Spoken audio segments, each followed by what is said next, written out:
বাইরেরও কেউ আছেন মাঝে মধ্যে থাকে আর কি, দুই একজন চেক দিতে আসে, দেখি হুজুর কি বলে, তো চেক দিতে আসেন আর যা করেন। মাহফিলে আসলে বড় একটা ভেজাল আছে, অন্যরা যখন বলে ঠেকায় পড়ে তারও বলা লাগে।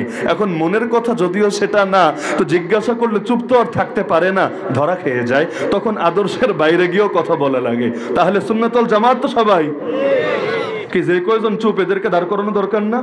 আহলে সুন্নাতুল জামাত তো সবাই। আশপাশে কেউ চুপ থাকলে ধরে দাঁড় করায় দিবেন, বুঝবেন এটা হলো অন্য গ্রুপের, এখানে কোনো ফোন দিয়ে নিয়ে এসেছে। তাহলে সুন্নাতুল জামাতের একটা আকীদাই হলো ইমাম তাহাবী রাহমাতুল্লাহ আলাইহি, যার মৃত্যু 321 হিজরিতে, তার জগৎ বিখ্যাত কালজয়ী গ্রন্থ আল আকীদাতুত তাহাওয়িয়ার মধ্যেই পাবেন, আল জিহাদু মাযিন ইলা ইয়াউমিল কিয়ামা লা ইউবতিলুহু জাওরু জাইরিন ওয়ালা আদলু আদিলিন। কিয়ামত পর্যন্ত জিহাদ জারি থাকবে, কোন জালেমের জুলুম বা কোন ইনসাফকারীর ইনসাফ সেই জিহাদকে বন্ধ করতে পারবে না। যতই ষড়যন্ত্র হোক জিহাদ নেই। এক সময় তো ষড়যন্ত্র করত কাফেররা, এখন জিহাদের বিরুদ্ধে ষড়যন্ত্র করে অনেক নাদান মুসলমানরা। আমার এখনো মনে পড়ে যখন আমেরিকা হামলা চালিয়েছিল ইরাকে, সেই তখন বাচ্চা আমরা, ওই সময় বাবার হাত ধরে ওই সিলেট এয়ারপোর্টের সামনে মিছিল করতে করতে গিয়ে বুশের কুশপুত্তলিকা বুঝেন তো, এটাকে দাহ করেছিলাম, পুড়িয়েছিলাম। ওই সময় যে আন্দোলন করেছি, স্লোগানগুলো যে দিয়েছিলাম, আমরা সবাই রাসূল সেনা, ভয় করি না, বুলেট বোমা ইত্যাদি এখনো কানে বাজে। তো ওই সময় একটা মুসলিম দেশে হামলা হবে, একজন মুসলমানের রক্ত ঝরবে, এমনকি ডক্টর আফিয়া সিদ্দিকাকে নিয়ে প্রচুর আলাপ আলোচনা হয় নাই, এটা নিয়ে প্রচুর প্রতিবাদ হয় নাই, হয়েছে। তো যখন দেখেছে যুগের পর যুগ, বছরের পর বছর, মুসলমান হলে নিয়তি মনে হয় খালি মাইর খাওয়া, খালি জুলুমের শিকার হওয়া, খালি রক্ত দেওয়া, এখন ধরে নিয়েছে না আমাদের জন্য কিছু করার নাই।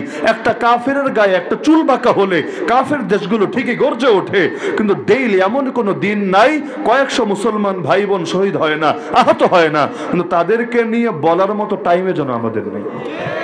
এখন কে কার সাথে মিলে টুটি চেপে ধরবে? কেউ তো কারোর সাথে মিলতেই রাজি না দিন কায়েমের জন্য। এখন কওমি হুজুর যদি ডাক দেয়, ও বলবে আরে ওরা কওমিরা আগায় যাবে, তাহলে আমরা তো পিছায় গেলাম, না না ওদের সাথে যাওয়া যাবে না। আবার যদি এই জায়গার একজন ডাক দেয়, ওই জায়গার বলবে আরে ওরই না ক্রেডিট হবে, আমার কি হবে, থাক আমি ওর সাথে যাব না। এজন্য একেবারে জাতীয় বিষয় যেগুলো, যেখানে সবার একযোগে নামা দরকার, সেখানেও আর নামতে পারে না। বাস্তব না কি অবস্থা?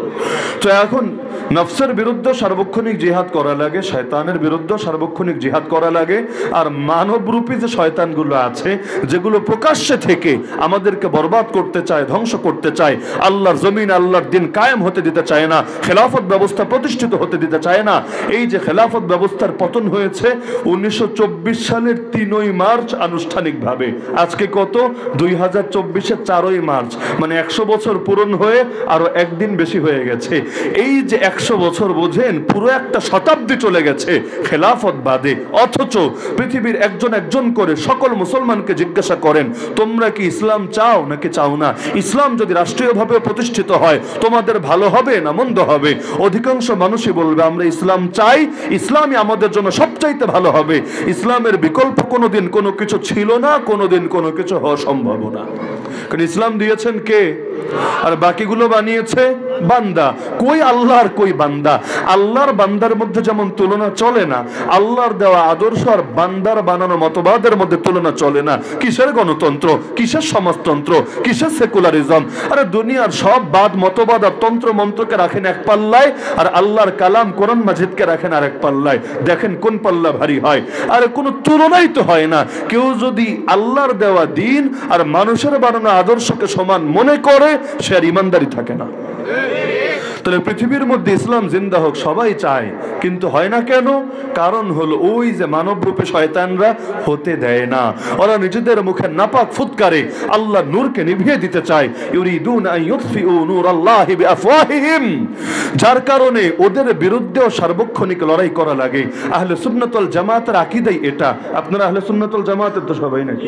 না বাইরেরও কেউ আছেন মাঝে মধ্যে থাকে আর কি, দুই একজন চেক দিতে আসে, দেখি হুজুর কি বলে, তো চেক দিতে আসে আর যা করেন। মাহফিলে আসলে বড় একটা ভেজাল আছে, অন্যরা যখন বলে ঠেকায় পড়ে তারও বলা লাগে। এখন মনের কথা যদিও সেটা না, তো জিজ্ঞাসা করলে চুপ তো আর থাকতে পারে না, ধরা খেয়ে যায়, তখন আদর্শের বাইরে গিয়েও কথা বলা লাগে। তাহলে সুন্নাতুল জামাত তো সবাই কি, যে কয়জন চুপ এদেরকে দাঁড় করানো দরকার না? আহলে সুন্নাতুল জামাত তো সবাই। আশপাশে কেউ চুপ থাকলে ধরে দাঁড় করায় দিবেন, বুঝবেন এটা হলো অন্য গ্রুপের, এখানে কোনো ফোন দিয়ে নিয়ে এসেছে। তাহলে সুন্নাতুল জামাতের একটা আকীদাই হলো ইমাম তাহাবী রাহমাতুল্লাহ আলাইহি, যার মৃত্যু 321 হিজরিতে, তার জগৎ বিখ্যাত কালজয়ী গ্রন্থ আল আকিদাতুত তাহাওয়িয়ার মধ্যেই পাবেন আল জিহাদু মাযিন ইলা ইয়াউমিল কিয়ামা লা ইউবতিলুহু জাওরু জাইরিন ওয়ালা আদলু আদিলিন। কিয়ামত পর্যন্ত জিহাদ জারি থাকবে, কোন জালেমের জুলুম বা কোন ইনসাফকারীর ইনসাফ সেই জিহাদকে বন্ধ করতে পারবে না। যতই ষড়যন্ত্র হোক জিহাদ নেই। এক সময় তো ষড়যন্ত্র করত কাফেররা, এখন জিহাদের বিরুদ্ধে ষড়যন্ত্র করে অনেক নাদান মুসলমানরা। কিভাবে? এই যে শিক্ষা সিলেবাস থেকে জিহাদের আয়াত হাদিস বিদায় করে দিয়েছে বহু বছর আগে। আলিয়া মাদ্রাসা শিক্ষা সিলেবাসে জিহাদের আয়াত হাদিস রাখেনি। এমনকি এই গত বছর অর্থাৎ 2023-এ 9-এর ইসলাম শিক্ষা বই চেক দিবেন আর 2024-এর 9-10-এর যে ইসলাম শিক্ষা বই চেক দিবেন, একটা মৌলিক অধ্যায়ে পার্থক্য পাবেন। কি সেটা জানেন? গত বছর জিহাদ নামে একটা অধ্যায় ছিল, এই বছর সেটাও বিদায় হয়েছে। সেখানে পরমত সহিষ্ণুতা এই নামে নতুন চ্যাপ্টার যোগ হয়েছে, জিহাদ বাদ। এগুলোর ব্যাখ্যা কি দেয় জানেন? জিহাদের আয়াত হাদিস শুনলে ছেলেমেয়েরা জঙ্গি হওয়ার আশঙ্কা আছে। বাহ! রবের কোরআনের আয়াত শুনলে জঙ্গি হবে, আল্লাহর রাসূলের হাদিস শুনলে জঙ্গি হবে, আর অ্যাকশন ফিল্ম দেখলে ভঙ্গি হবে। এই যে সিনেমা দেখে, নাটক দেখে কত মানুষ চুরি শেখে, ডাকাতি শেখে, খুন পর্যন্ত শেখে। পত্রপত্রিকা আসে না যে অমুক সিনেমা দেখে এটা শিখেছে, ওখান থেকে প্রেরণা পেয়ে তারপর ক্রাইম সংঘটিত করেছে। এই যে ক্রাইমের উৎসাহ লাগে, মানুষ উৎসাহ ছাড়া কোনো কাজ সচরাচর করে না। এই যে এখন গ্রামে গ্রামেও পরকীয়া শুরু হয়েছে না হয়নি? অল্প না অনেক বেশি? পরকীয়া থাবার বাইরে কোন এলাকা আছে বাংলাদেশে? আমাকে নাম বলেন। এই যে গণহারে পরকীয়া ছড়িয়েছে, আমাকে বলেন এর পেছনে হিন্দি সিরিয়ালের কোনো অবদান নাই? মানুষ যা দেখে তাই অনুসরণ করতে চায়। ছোট বাচ্চারা যেমন কার্টুন দেখলে সেই কার্টুনের লোকের মতো হতে চায়। দেখবেন মানুষ গল্প উপন্যাস পড়লে অনেক সময় কাঁদে, চোখ থেকে পানি ঝরে, অথচ সেও জানে এগুলো বানোয়াট। কে জানে না? কে জানে না? আপনি শরৎচন্দ্রের উপন্যাসগুলো পড়েন, আপনি রবি ঠাকুরের কিছু উপন্যাস আছে, কিছু কালজয়ী গল্প আছে, পড়েন। যদি না কেঁদে থাকতে পারেন, আমারও কান্না এসেছে, স্বাভাবিক ব্যাপার। ওই হৈমন্তী যে গল্প আছে রবি ঠাকুরের, এটা পড়ে কান্না আসে নাই এমন কয়জন আছে? শরৎচন্দ্রের কয়েকটা আছে, ওই দেবদাসের কথাই বলেন, আরো কয়েকটার কথা বলেন, এগুলো পড়লে কান্না আসে না কার? তো এই যে কান্না আসে, কেন আসে? সে জানে না এগুলো বানোয়াট? জানে। তো মানুষ যখন কোনো কিছু পড়ে বা কোনো কিছু দেখে, নিজেকেও ওর ভেতরে অনুভব করে। আচ্ছা, নায়কগুলো যখন মারা যায়, গুলি খায় ধরেন মইরা গেল, কি হলো এরকম কাঁদে না অনেকে? আরে কাঁদে নাকি? কাঁদে না। রেসলিং এ মারপিট হচ্ছে, একটার হাড্ডি গুড্ডি ভেঙে গেছে, নড়তে চড়তে পারছে না, এটা দেখে আফসোস করে না কি করে না? অথচ ও জানে সমস্যা নেই, পরের দিন আবার খারাপ হয়ে যাবে। আগের দিন যতই একেবারে জান দিয়ে দেখ, পরের দিন এটাই আবার সুস্থ দেখা যাবে। তাও কাঁদে কেন? কারণ মানুষ যা দেখে মনে মনে নিজেকে ওই জায়গায় কল্পনা করে। যদি দেখে প্রেমিক প্রেমিকাকে বাঁচাতে গিয়েছে, সেও একটা হিরো হিরো ভাব নেয়, আরে আমিও মনে হয় বাঁচিয়ে নিয়ে আসছি, সবগুলো ভিলেনরে মেরে নাকটা ফাটায় দিচ্ছি। এটা হলো মানুষের একটা স্বাভাবিক কল্পনা। তো যা দেখে তা অনুসরণ করতে চায়। তো সারাদিন দেখাবা ক্রাইম সিন, সারাদিন দেখাবা পরকীয়ার দৃশ্য, সারাদিন দেখাবা খালি হারাম প্রেম প্রীতি, আর দিন শেষে বয়ান দিবা আরে ছেলে মেয়েরা সব বকে গেল। আরে ভালো থাকবে কেমনে রে পাগলা? তুই তো ওদেরকে নষ্ট করেছিস। সিগারেট যেমন একজনকে খেতে দেখে আরেকজন উৎসাহিত হয়, একইভাবে অন্যান্য নেশাদ্রব্য একজনকে খেতে দেখে আরেকজন উৎসাহিত হয়। ক্রিকেট ফুটবল খেলতে একজনকে দেখে 10 জন উৎসাহিত হয়, একইভাবে অপরাধগুলো হতো একজনকে দেখে 10 জন উৎসাহিত হয়। আরে বাংলাদেশে মুজাহিদ কয়টা, আর চোর কয়টা, ডাকাত কয়টা, সন্ত্রাসী কয়টা, মাদক কয়টা? তো এতই যদি তোমাদের অপরাধ বন্ধ করার এস্ক থাকে, তোরা সকল ক্রাইম সিন দেখানোর ব্যবস্থা বন্ধ করো। এগুলো করবে না, বরঞ্চ অশ্লীলতা দিনকে দিন বাড়বে। যত দিন যাবে তত কাপড় চোপড় আরো ছোট হবে। এটাই তো স্বাভাবিক ব্যাপার, যত দিন যাবে ছোট হবে। এমনকি লজ্জা যে ইমানের অঙ্গ, লজ্জাকেও বরবাদ করবে। ছেলে মেয়ে বাপ মা একসাথে বসে যখন টিভি দেখে, লজ্জার থাকে কেমনে? আমাকে বুঝান। কারণ এমন এমন দৃশ্য দেখাবে যেটা এমন একটা যুগ ছিল, যদি বাপ মায়ের সামনে সন্তান দেখতো চর মেরে দাঁত কয়টা ফেলে দিত, এই যুগ ছিল। কিন্তু এখন একসাথে বসে নাচ গান সব খারাপ দৃশ্য উপভোগ করে, এটাতে কিছু মনেই করে না। তোরা তো পুরো মানবতাটাকে বরবাদ করতে চাচ্ছে। পুরো দেশের মধ্যে অশ্লীলতা ছড়িয়ে দিতে চাচ্ছে। আর কোরআন বলছে ইন্নাল্লাযীনা ইউহিব্বুনা আন তাশিআল ফাহিশা ফিল্লাযীনা আমানু, যারা মুমিনদের মধ্যে অশ্লীলতা ছড়িয়ে যাক এটা চায়, এই ক্যাটাগরিতে সবার আগে আছে মিডিয়া। যারা এটা চায় লাহুম আযাবুন আলীমুন ফিদ দুনিয়া ওয়াল আখিরা, আল্লাহ বলেন ওদের জন্য দুনিয়াতেও আছে যন্ত্রণাদায়ক আযাব আর আখিরাতে তো আছেই। কি পরিমাণ আযাব! আল্লাহু ইয়ালামু ওয়া আনতুম লা তা'লামুন, আল্লাহ জানেন বান্দা তোরা জানিসই না যে সেই আযাব কতটা ডেঞ্জারাস হবে, কতটা ভয়ঙ্কর হবে। তো জিহাদের আয়াত পড়লে জঙ্গি হবে, বাহ! কয়দিন পর বলবে নামাজের আয়াত পড়লে এটা হবে, রোজার আয়াত পড়লে এটা হবে, তবে কি আল্লাহ জঙ্গিবাদ শিখিয়েছে? অর্থ তো এটাই দাঁড়াবে। যদি আয়াত হাদিস পড়লে জঙ্গি হওয়ার আশঙ্কা আছে, তাহলে অর্থ তো এটাই দাঁড়াবে আল্লাহ এবং তার রাসূল জঙ্গিবাদ শিখিয়েছে। তাহলে চুলকানিটা কোথায় গিয়ে পড়েছে ভাবতে পারছেন? জিহাদের বিরোধিতা কাফের করতে পারে, কারণ এটা ওর জন্য ক্ষতিকারক, কারণ জিহাদ হয়তো ইসলামের দুশমনদের বিপক্ষে। তো কোন মুসলমান যদি জিহাদের বিরোধিতা করে, চোখ বন্ধ করে আপনি বুঝে নেন ও একটা আস্ত কাফেরদের দালাল ছাড়া কিছু না। ও যদি দালাল না হতো, ও যদি মুনাফিক না হতো, কোশ্চিন কালেও জিহাদের বিরোধিতা করতো না। কারণ নামাজ যেমনি ভাবে কোনো মুসলমানের জন্য ক্ষতিকর না, রোজা যেমনি ভাবে কোনো মুসলমানের জন্য ক্ষতিকর না, ইলম দাওয়াত হজ যাকাত যেমনি ভাবে কোনো মুসলমানের জন্য ক্ষতিকর না, আল্লাহর কসম এই কোরআন আর সুন্নাহ থেকে যে জিহাদের শিক্ষা বের হয়েছে এটাও কোনো মুসলমানের জন্য ক্ষতিকর হতে পারে না। এখন যদি বলে জিহাদের নামে কেউ যদি ভুল কাজ করে ওটার দায় কে নেবে? আরে পাগল, বল 2 নম্বরই কাজ হয় না কোন জিনিসের নামে? এমন একটা জিনিস পারলে দেখা যে জিনিসের নামে 2 নম্বরই চলে না। পিরালির নামে চলে না, এমনকি মসজিদ মাদ্রাসার নামে কেউ কেউ চালায় না। এই যে নোয়াখালীতে নির্বাচনের আগে মসজিদে 3 কোটি টাকা মেরে দিয়েছে। কেন? কারণ তার ঋণ খেলাপি আছে, ঋণ খেলাপির জন্য নির্বাচন কমিশন থেকে তাকে নির্বাচনে দাঁড়ানোর সুযোগ দিচ্ছে না। এখন এত টাকা কেমনে সে হঠাৎ করে ঋণ পরিশোধ করবে? যেহেতু সভাপতি, বাস আর কি লাগে? মসজিদের অ্যাকাউন্ট থেকে টাকা নাই করে দিয়ে 3 কোটি দিয়ে ঋণ পরিশোধ করেছে। তো এখন যদি বলে যে মসজিদ কমিটির মধ্যে দুর্নীতি চলে, লাগা সব মসজিদে তালা, তাহলে অবস্থাটা কি হবে? তো শয়তানি চলে না কোন জিনিসের নামে? রাজনীতির নামে চলে না, অর্থনীতির নামে চলে না, কোন জিনিসের নামে চলে না? এমন কোন জিনিস দেখানো সম্ভব না। তো মাথা ব্যথা হলে সমাধান যদি হয় মাথা কেটে ফেলা, জগতের বুকে মাথাই আর খুঁজে পাওয়া যাবে না। তো জিহাদ কিয়ামত পর্যন্ত জারি থাকবে, এটা কাদের আকীদা? আহলে সুন্নাত ওয়াল জামাতের আকীদা। এখন বেদাতীরা যদি ভিন্ন মত পোষণ করে করুক গিয়া, ওটার দায় তাদের, কিন্তু আহলে সুন্নাত ওয়াল জামাতের আকীদা বাতিল থাকবে যতদিন, জিহাদ জারি থাকবে ততদিন। কারণ কোরআন বলেছে ওয়াকাতিলুহুম হাত্তা লা তাকুনা ফিতনা ওয়া ইয়াকুনা দ্বীনু কুল্লুহু লিল্লাহ, বাতিলের বিরুদ্ধে লড়াই চলবে যতদিন ফিতনা নির্মূল না হবে আর দ্বীন সর্বতোভাবে আল্লাহর জন্য কায়েম না হবে। কি বুঝলেন এই আয়াত থেকে? যেদিন পৃথিবী থেকে সর্বশেষ ফিতনাও নির্মূল হবে ওদিন থেকে আর জিহাদ লাগবে না।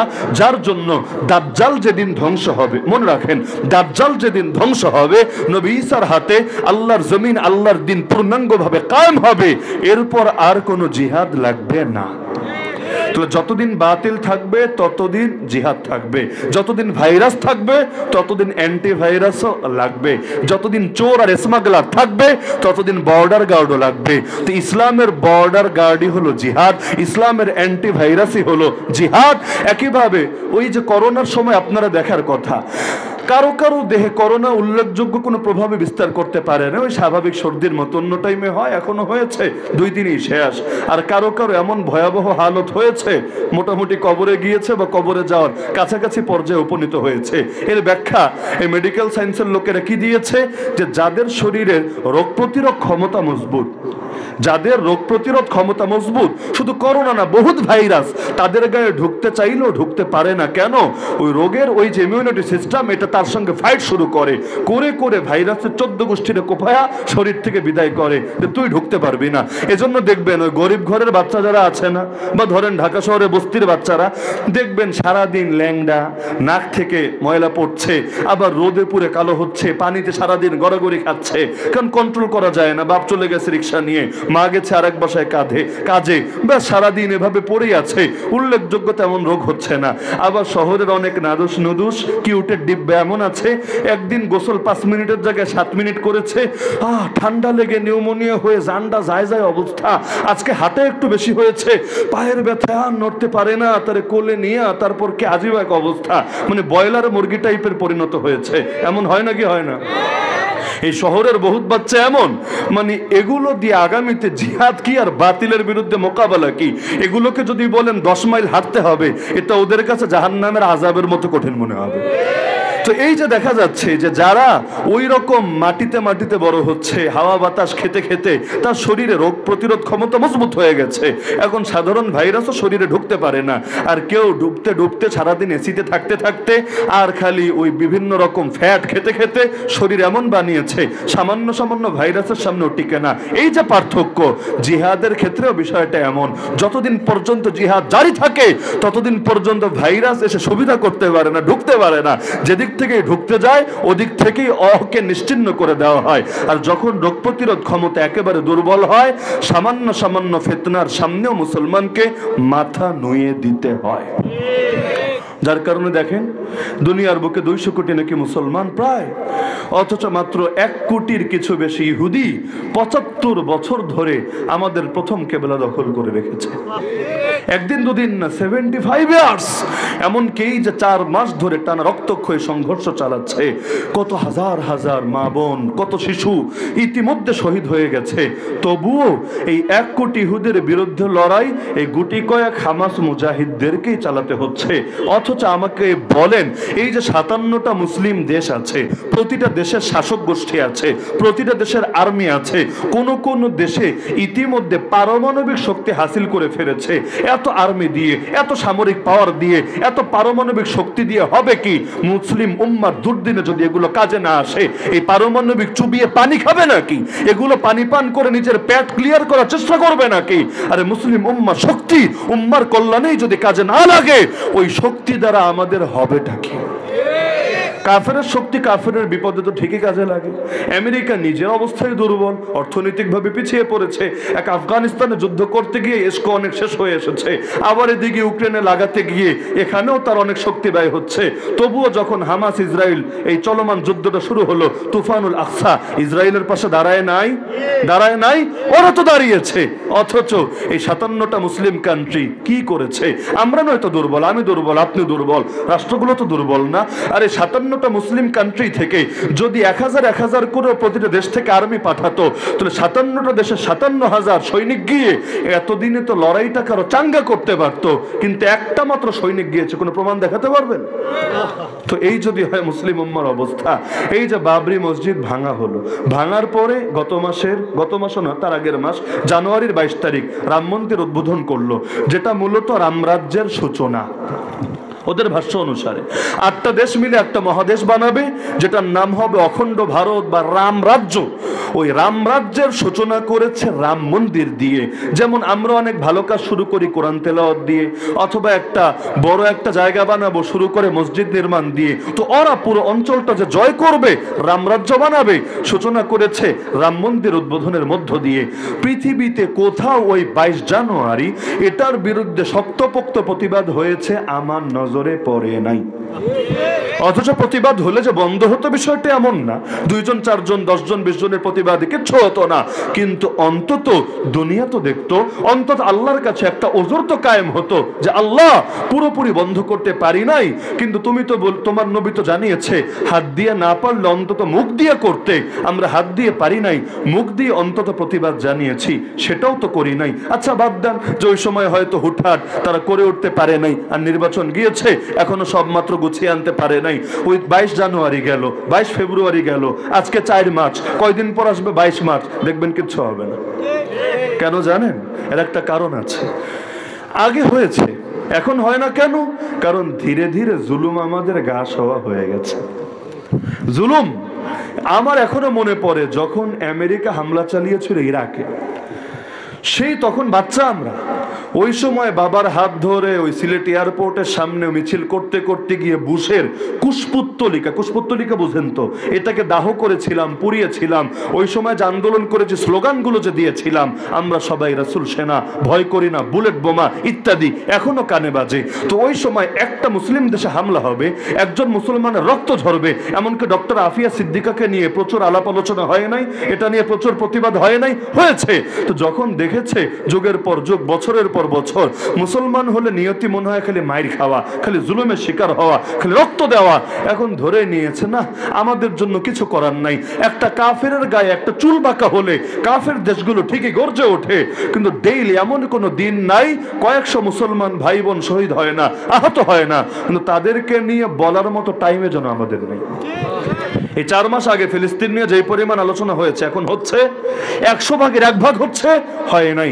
এমনকি ওই সময় যারা বয়কট ইসরায়েল ডাক তুলেছে, এদের অনেকে এখন কোক পেপসি খেতে শুরু করে দিয়েছে।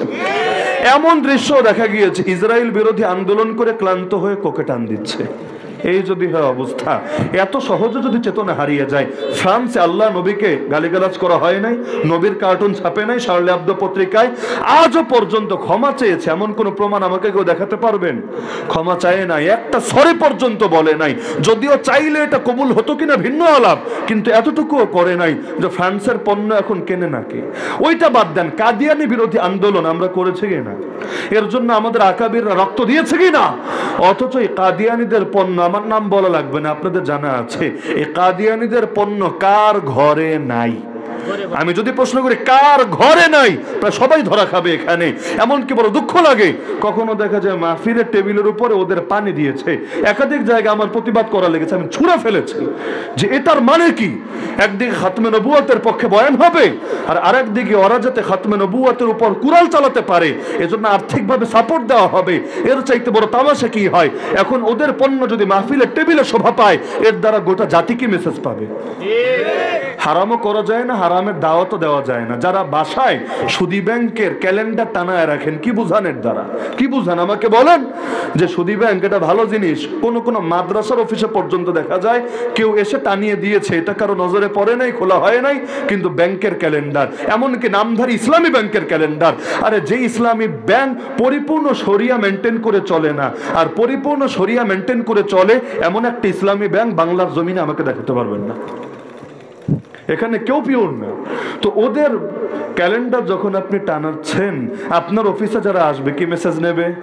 ভাববে আরে এটা তো সমস্যা নাই, হুজুরের এখানে যখন আছে এটা তো দলিল, স্বাভাবিক কিনা?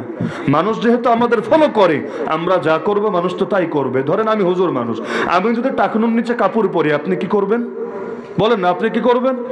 আপনিও করবেন। আমি যদি সারাদিন ফাও ছবি তুলি, এই যে পোলাপান এখন মোবাইল একটা পেয়েছে, ব্যাস ছবি তোলারে পানি ভাত বানিয়ে ফেলেছে।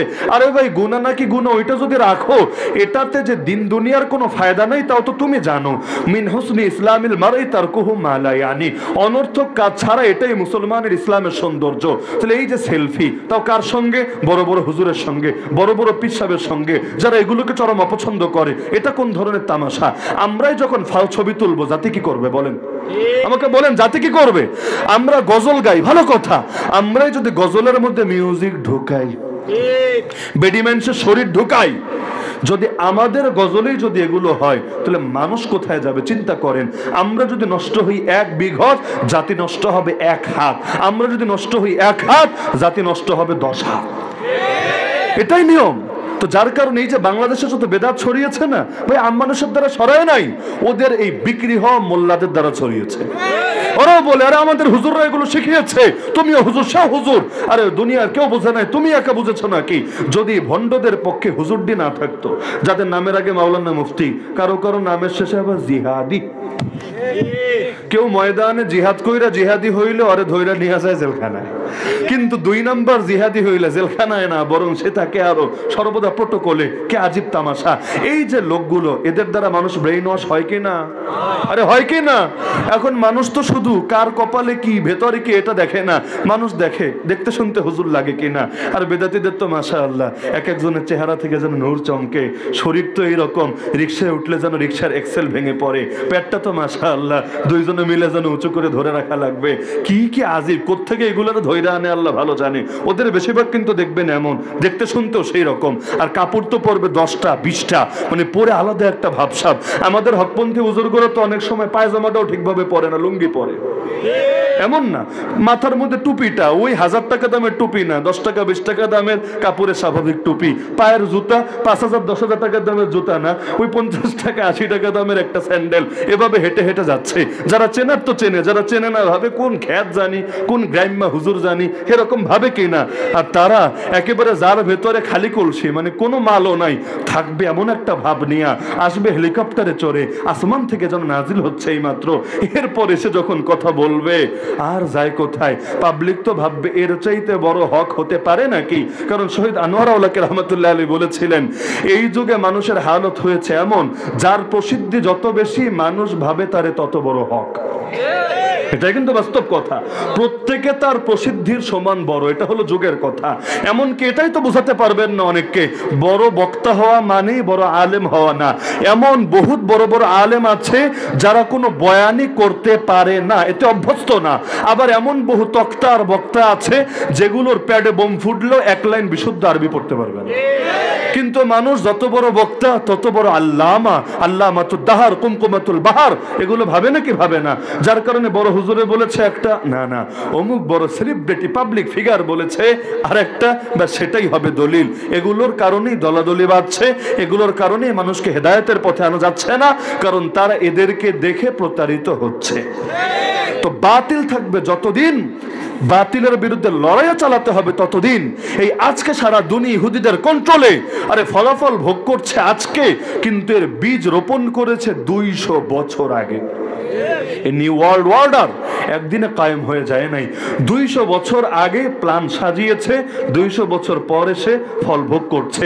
এই যে হিন্দুত্ববাদীরা, এই যে একে একে মসজিদগুলো পর্যন্ত ভেঙে শেষ করে দিচ্ছে, মুসলমানদেরকে কি পরিমাণ জুলুম করছে, কাশ্মীর শেষ, আসাম শেষ, অযোধ্যা শেষ, একের পর একেই যে শেষ করছে, এটার বীজ লাগিয়েছে কতকাল আগে ভাবতেও পারবেন না। খ্রিস্টান মিশনারিরা কবে স্বপ্ন দেখেছে, আর আজকে এসে নতুন নতুন প্রতি বছর লক্ষ লক্ষ খ্রিস্টানকে তারা নতুন করে পাচ্ছে।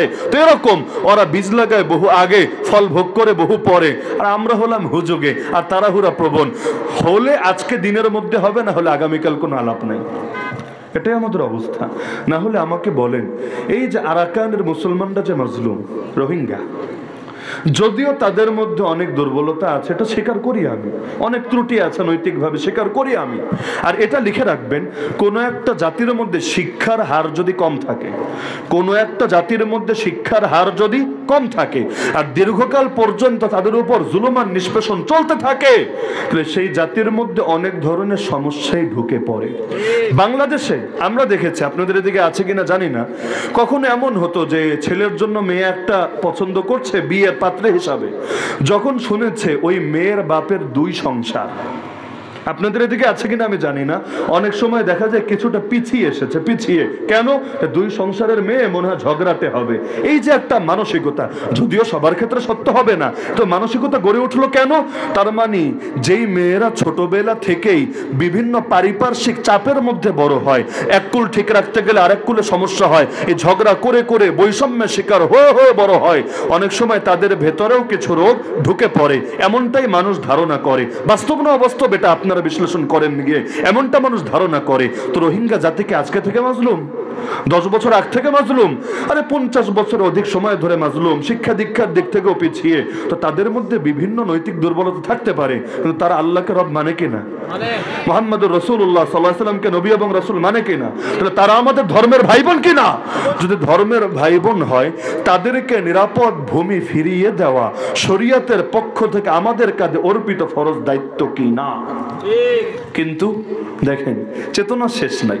এখানে বসে স্বপ্ন দেখে আল আকসাকে স্বাধীন করব, আবারও জামানা সালাহুদ্দিন হয়ে ফিলিস্তিনের বুকে ইসলামের পতাকা পথ করে উড়াবো, অথচ আমার পাশে এই ভাই বোনেরা এত দীর্ঘকাল ধরে যে মাজলুম, তাদেরকে নিয়ে করার জন্য কিছুই নাই। দায়িত্ব যেন খালি কয়টা পয়সা দেওয়া, 2-4 দিন খাবার দাবারের ব্যবস্থা করা, তাও তো যতদিন করেছে অতদিন। এখন তো আর আমরা করছি না, কারা করছে? পশ্চিমারা। পয়সা আপনারা দিচ্ছেন নাকি? এখন কারা দিচ্ছে? পশ্চিমারা। মাগনা মাগনা পয়সা দেয়, একদিকে পয়সা দেয় আর একদিকে ঈমান নিয়ে নেয়। এখন তাবলিগ জামাত নিয়ে যান, দেখেন ঢুকতে পারেন কিনা। মাদ্রাসা তৈরি করার জন্য যান, দেখেন মাদ্রাসা তৈরি করতে দেয় কিনা। দিনই কোনো মেহনত বা কোনো পীর সাহেবের জামাত নিয়ে যান যে ওদেরকে মুরিদ বানাতে পারেন কিনা, ঢুকতেই দিবে না। কিন্তু মিশনারির এমন কোনো দিন নাই যেদিন মেহনত করে কাউকে না কাউকে খ্রিস্ট ধর্মের দিকে ধাবিত করছে না। এবং আশঙ্কা আছে এই যে 10 লাখ রোহিঙ্গা যে আছে, যে হারে চলছে, আর পশ্চিমারা যেভাবে মেহনত করছে, আগামী যদি বেশি না 10 বছর 20 বছর এভাবে চলে, এটা একটা খ্রিস্টান পল্লী হয়ে যাবে। ওই পার্বত্য এলাকায় যেমন লক্ষ লক্ষ হয়েছে, উত্তরবঙ্গে যেমন লক্ষ লক্ষ হয়েছে, এখানেও লক্ষ লক্ষ হবে। পরবর্তীতে এদেরকে কাজে লাগিয়ে আপনাদের স্বাধীনতা হরণেরও ফিকির করবে। তাহলে জিনিসটা কোন পর্যায়ে চলে যাচ্ছে? দরকার ছিল কি আমাদের ভাই বোনদের ভূমিতে তারা স্বাধীনভাবে থাকবে, কারণ ওই মাটির উপর তাদের হক আছে এবং পূর্বকাল থেকে এই মাটির উপর তারাই মৌলিকভাবে এখানকার বাসিন্দা। এমনকি আরাকান রাজ্য তো একসময় এত শক্তিশালী ছিল, বাঙ্গাল মূল্যকে হামলা হয়েছে, অনেক বাঙালি পর্যন্ত প্রাণ রক্ষার্থে আরাকান রাজ্যে গিয়ে আশ্রয় নিয়েছে। একসময় এমন পাওয়ারফুল ছিল, সময়ের ব্যবধানে আজকে তারা মাজলুম, আজকে তারা পথের ভিখারি। আমার আপনার কপালে যে এমন দিন আসবে না এরই বা কি গ্যারান্টি? নদীর এপার ভাঙে ওপার গড়ে, এই তো নদীর খেলা। সকাল বেলার ধনীরে তুই, ফকির সন্ধ্যা বেলা। অথচ এই ভাইদেরকে নিয়ে ফিকির করার লোক নাই। আমি বড় কঠিন একটা সমালোচনা করে ফেলি এখন। আমি তো তাদের সুস্থ মস্তিষ্ক নিয়েও চিন্তা করি, যারা এই আরাকান কিভাবে বিজয় করা যায়, মুক্ত করা যায়, এই জুলুমের হাত থেকে তাদেরকে বাঁচানো যায়, এই ফিকির না করে বাংলাদেশের মধ্যে যুদ্ধ বাঁধানোর চেষ্টা করেছে। আমি স্পষ্টভাবে বলছি, আমি তাদের সুস্থ মস্তিষ্ক নিয়ে, দিলের হালত কি আমি জানি না, এখলাস আছে না ভিন্ন কিছু আছে আমি জানি না, আমি দিল নিয়ে মন্তব্য করব না, এটা তাদের ব্যাপার, আল্লাহর ব্যাপার। কিন্তু আমি কঠিনভাবে মন্তব্য করছি যে পার্শ্ববর্তী রাষ্ট্র যখন মুসলমান মাজলুম, ইসলামের ফতোয়া এটাই, আগে মাজলুমকে বাঁচাতে হবে তারপর অন্য কোনো কথা। তো মাজলুমকে বাঁচানোর কোনো খবর নাই, উল্টো দেশের মধ্যে যুদ্ধ বাঁধাতে চেয়েছে, এটা সেটা করে উল্টো মুসলিম উম্মাকে বিভিন্ন রকম প্রশ্নের সম্মুখীন বানিয়েছে। এমনকি যাদের কারণে ক্ষেত্র বিশেষ জিহাদের আলোচনাকে পর্যন্ত নিষিদ্ধ করে দেওয়া হয়েছে। মানুষ ভয় পেতে শুরু করেছে, জিহাদ মানে মনে হয় খারাপ, মুজাহিদ মানেই মনে হয় আমাদের দুশ্মন, তারা আমাদের রক্ত চায়, বাতিলের রক্ত না। এমন একটা পরিস্থিতি হয়েছে নাকি? হয় নাই। দরকার ছিল কাদের পাশে দাঁড়ানো, আর দরকার কাদের পাশে দাঁড়ানো। এই রোহিঙ্গা সেই জাতি যাদের রক্ত দিয়ে লোকে খালি ব্যবসা করেছে, ব্যবসা আজও হচ্ছে, অতীতেও হয়েছে। বহু সংগঠন, এমনকি যে সর্বশেষ বাংলাদেশে সবচাইতে বেশি যে রোহিঙ্গা আসলো, কততে? সম্ভবত 17, 1-2 বছর আগ পর হতে পারে, সম্ভবত 17 সালে, আমার একুরেট তারিখটা স্মরণ নাই। যেই সময় ব্যাপকভাবে এই যে রোহিঙ্গা ঢুকলো, ওই সময়ও তো মূলত তাদেরকে নিয়ে তামাশা করা হয়েছে। গোষ্ঠী একটা দাঁড়িয়েছে, আরাকান রোহিঙ্গা সালভেশন আর্মি, মানে ভাবটা শুনলে মনে হয় রোহিঙ্গাদেরকে আজকে স্বাধীন করে দেবে। কিন্তু গিয়ে, এবং অভিযোগ আছে তলে তলে মিয়ানমার আর্মিরই দালাল। আর্মি চাচ্ছিল এলাকা খালি করবে কিভাবে? সূত্র তো একটা না একটা লাগবে। অনেক সময় চায় না ইসলামপন্থী দলগুলোকে দমন করতে, কেমনে দমন করবে? দেখা যায় নিজেদের লোক ঢুকায়, তোরা একটা আগুন টাগুন লাগা, বাকিটা আমরা দেখছি। তোরা গিয়ে কোরআন শরীফ পড়া, হয় নাই এমন? আরে যারা কোরআন রক্ষার্থে জান দিতে ময়দানে বের হয়েছে, কিভাবে কল্পনা করা যায় তারা কোরআন পড়াবে? তো কারা করেছে? কেউ না কেউ তো তলে তলে করেছে।